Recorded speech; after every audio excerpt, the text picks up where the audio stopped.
Good morning every student. Science की online class में आज आपका स्वागत है। आज कक्षा 7 की साइंस की क्लास रहेगी। आज का टॉपिक है गति और समय, चैप्टर नंबर है 13। इसके अंदर आज अपने एक्सरसाइज के अंदर जो क्वेश्चन दिए हुए हैं उनको कंप्लीट करेंगे। तो देखो, इसके अंदर फर्स्ट क्वेश्चन दिया हुआ है, निम्नलिखित गतियों का वर्गीकरण सरल रेखा के अनुदिश वर्तुल गति तथा दोलन गति में कीजिए। यानी जितने भी ऑप्शन दिए हैं उसके अंदर बताना है कि सरल रेखा के अनुदिश गति है या वर्तुल गति है या दोलन गति है। तो फर्स्ट देखो, इसके अंदर दौड़ते समय आपके हाथों की गति, जब अपने दौड़ते हैं तो उस टाइम क्या है, जब अपने दौड़ते हैं तो अपने हाथों की गति है वो होती है दोलन गति। तो इसके अंदर फर्स्ट के अंदर ऑप्शन के अंदर आंसर आ जाएगा दोलन गति। उसके बाद सेकंड है, सीधी सड़क पर गाड़ी को खींचते घोड़े की गति। तो जो एक सड़क पर गाड़ी को घोड़े के द्वारा खींचा जाएगा तो एक सरल रेखा के अंदर खींचा जाएगा और घोड़ा क्या एक सरल रेखा के अनुदिश गति करेगा, तो उसकी गति हो जाएगी सरल रेखा के अनुदिश गति। उसके बाद थर्ड के अंदर है मैरी गो राउंड झूले में बच्चों की गति। तो वो हो जाएगी जो मैरी गो राउंड झूले में बच्चों की जो गति है वो हो जाएगी वर्तुल गति, और सीसा झूले पर बच्चों की गति है वो हो जाएगी दोलन गति। दोबारा देखो, इसके अंदर फर्स्ट ऑप्शन में दिया हुआ है दौड़ते समय आपके हाथों की गति, यानी जब हम दौड़ते हैं तो उस टाइम हमारे हाथों की जो गति है वो कौन सी होती है, दोलन गति। तो इसके अंदर आ जाएगा दोलन गति। फिर सेकंड ऑप्शन है सीधी सड़क पर गाड़ी को खींचते घोड़े की गति, यानी सड़क पर सीधे सड़क है एकदम बिल्कुल सीधी, उसके ऊपर क्या है कि घोड़े के द्वारा एक गाड़ी को खींचा जा रहा है, तो उसके अंदर गति हो जाएगी सरल रेखा के अनुदिश गति। ये आंसर आ जाएगा। उसके बाद मैरी गो राउंड झूले में बच्चों की जो गति है वो हो जाएगी वर्तुल गति, और सीसा झूले में बच्चों की जो गति है वो हो जाएगी दोलन गति। यानी इसके अंदर फर्स्ट क्वेश्चन के अंदर आप बताना था कि कब दोलन गति हो रही है, कब वर्तुल गति हो रही है, कब एक सरल रेखा के अंदर सरल रेखा गति हो रही है, तो वो अपने इसके अंदर बता दिया। और इसके अंदर एक लास्ट दो ऑप्शन बचे हुए हैं वो आपको मिल जाएंगे पीडीएफ के रूप में, और ये आपका क्वेश्चन नंबर फर्स्ट हो गया कंप्लीट।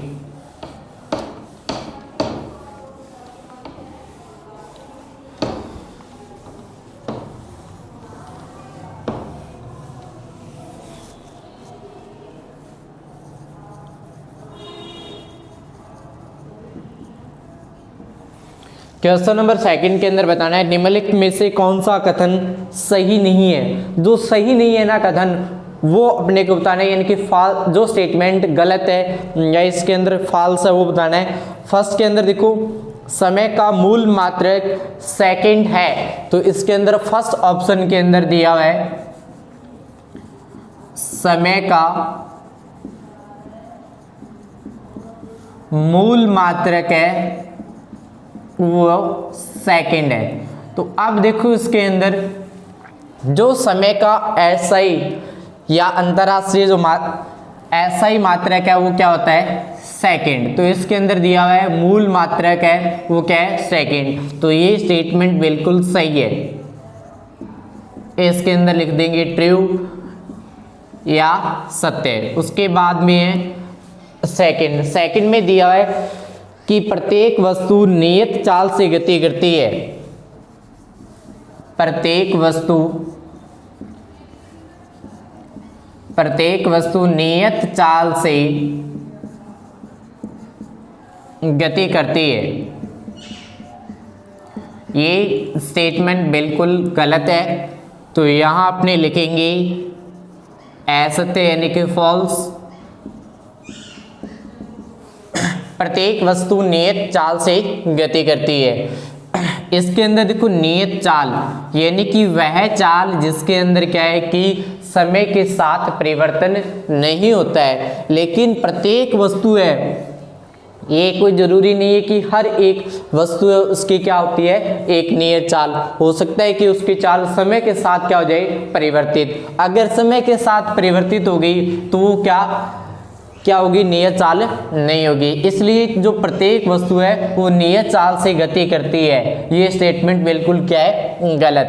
तो ये हो जाएगा फॉल्स। उसके बाद है थर्ड के अंदर दिया हुआ है दो शहरों के बीच की दूरियों को किलोमीटर में मापी जाती है। ये भी स्टेटमेंट क्या हो जाएगा, गलत हो जाएगा। इसने दिया हुआ है कि दो शहर, मान लेते हैं कि ए और क्या है, बी। ये बोल रहे हैं कि इनकी जो दूरी है वो मापी जाती है किलोमीटर में। ये कोई जरूरी नहीं है, क्योंकि जो डिस्टेंस है यानी दूरी है उसका मात्रक क्या हो सकता है, सेंटीमीटर, मीटर, मील, ये मात्रक हो सकती हैं। तो इसके अंदर ये भी स्टेटमेंट आपकी क्या हो जाएगी, फॉल्स, यानी कि असत्य है। उसके बाद लास्ट दिया है इसके अंदर, दिए गए लोलक का आवर्तकाल नियत होता है। ये कोई जरूरी नहीं है, इसलिए ये भी स्टेटमेंट क्या हो जाएगा, असत्य है, यानी क्या आ जाएगा, फॉल्स हो जाएगा।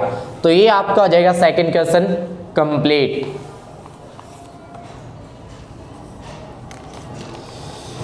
उसके बाद है क्वेश्चन नंबर थर्ड।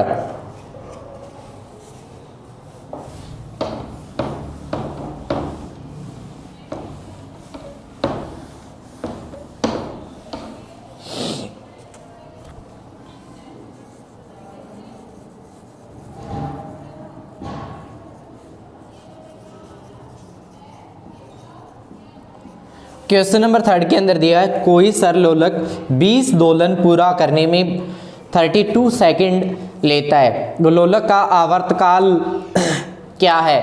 तो अब देखो इसके अंदर यानी 20 दोलन में उसको समय लगता है 32। तो अगर एक दोलन है, एक दोलन में लगा हुआ समय होगा वो क्या हो जाएगा, लोलक का आवर्तकाल। तो 20 दोलन में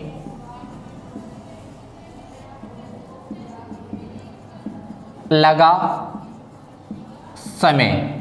अब देखो इसके अंदर जो 20 दोलन के अंदर लगा हुआ समय वो दिया हुआ है 32 सेकंड। अपने क्या है, लोलक का आवर्तकाल ज्ञात करने के लिए एक दोलन में लगा हुआ समय ज्ञात करेंगे। तो एक दोलन में लगा समय, वो समय आ जाएगा 32 अपॉन में 20, वैल्यू आ जाएगी अपने पास 1.6 सेकेंड। अब देखो इसके अंदर जो 20 दोलन थे उसमें जो टोटल टाइम लगा था वो कितना था, 32 मिनट। अब देखो लोलक का आवर्तकाल ज्ञात करने के लिए अपने वो टाइम निकालेंगे जो एक दोलन में लगा हुआ समय, जो एक दोलन में लगा हुआ समय वो क्या हो जाएगा, लोलक का आवर्तकाल। तो अपने लिखेंगे लोलक का आवर्तकाल इक्वल एक दोलन में लगा समय।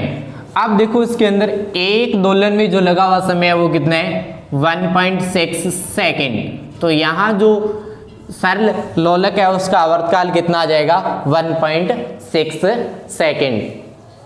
दोबारा देखो इस क्वेश्चन के अंदर क्या दिया है कि 20 दोलन में लगा हुआ समय अपने को दिया है 32 सेकंड, यानी 20 दोलन के अंदर जो समय लगता है वो 32 सेकंड लगता है।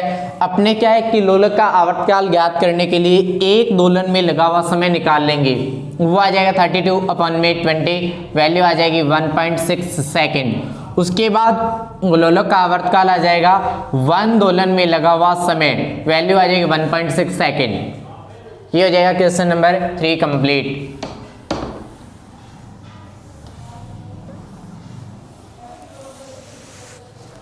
उसके बाद है क्वेश्चन नंबर 4।